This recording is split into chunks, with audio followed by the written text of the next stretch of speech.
দেখো এখন আমি পেঁয়াজ কাটবো, আর আমি এই পেঁয়াজ কাটাটা তোমাদের সাথে ভাবলাম যে একটু শেয়ার করা দরকার আমার পেঁয়াজ কাটাটা। তো দেখো যে আমি কিভাবে কাটছি। আগে হচ্ছে আমি মাথাটা কেটে নিছি, তারপর হচ্ছে এই পিছনটা কেটে নিছি। এখন আমি পেঁয়াজের খোসাগুলো সুন্দরভাবে ছাড়াই নিব। তারপরে পেঁয়াজটাকে সুন্দরভাবে সার্ফ এক্সেল দিয়ে ধুতে হবে, তা না হলে পেঁয়াজের একটা ব্যাড স্মেল আছে সেটা আর কি আসবে।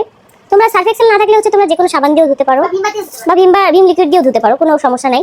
এই যে দেখো আমি পেঁয়াজের মতো করে এবার আখি তিশাকে যেন সার্ফ এক্সেল দিয়ে ধুয়ে দিল। হ্যাঁ ভিউয়ার্স, পেঁয়াজকে যেভাবে সার্ফ এক্সেল সাবান দিয়ে আখি ধৌত করলো, ঠিক তিশাকেও এবার একটা ভিডিও থেকে 33টা রিল বানিয়ে দেখিয়ে তার মুখে সাবান সোডা ছাড়াই এবার যেন ঝামা ঘষে দিল।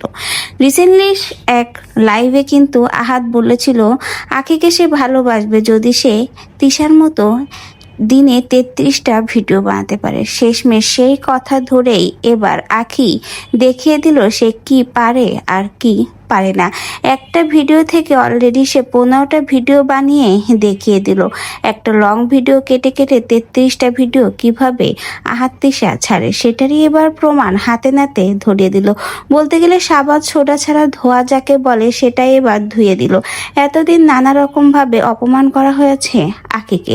আখি নাকি ভিডিও তৈরি করতে পারে না, কোনো কাজ করেনি, আহাদ তিশার সংসারে থাকতে সারা জীবন নাকি বসে বসে খেয়েছে, ভিডিও মেকিং এর কোনো কাজ করতো না, সব সময় নানা রকম অজুহাত দিত। শেষমেশ আখি এবার দেখিয়ে দিল সে কি পারে আর কি পারে না। তাই তো এবার তিশাকে দেখিয়ে তিশার মতো করে কপি করে একটা ভিডিও থেকেই মোটছে 33টা রিল বানিয়ে এবার দেখিয়ে দেবে।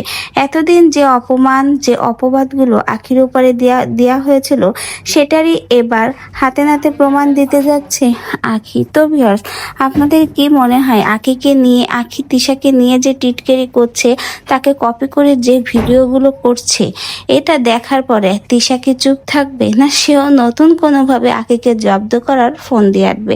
আপনাদের এ বিষয়ে কি মন্তব্য কমেন্ট বক্সে জানিয়ে যেতে ভুলবেন না।